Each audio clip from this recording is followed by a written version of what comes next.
এই তো সেই ভাবি যাই একটু মজা করি। আসি যাই আসি, একটা দিন শান্তি মতো যাবারও পারি না, আসবারও পারি না। সত্যি করে মুখ একখান কথা কও তো, একদম সত্যি করে মুখ একখান কথা কবা। সেটা হলো, এই তুমি যখন আমার ভাইয়ের বউ হছো আর ভাই যখন তোমার স্বামী হচ্ছে, তখন থেকে খালি দেখি খাটের ভিতরে কস কস কস কস শব্দ হয়। আর কারণটা কি ভাবি কও তো, এত কান্দাকাটি কি জন্যে?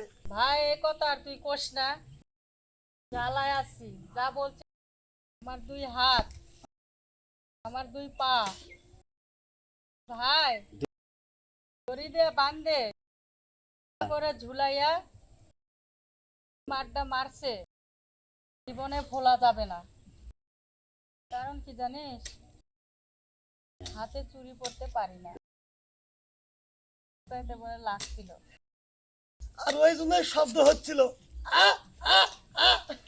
তাই তো বলি ভাবি এত কান দিয়ে কেন, ভাবি কিছু মনে করেন না, আমি তো এত কিছু জানতাম না বুঝছেন, কিন্তু আপনার কষ্টের কথা শুনে ওর লুঙ্গি বইরা গেছে। জান গা, পরে দেখা হইবে।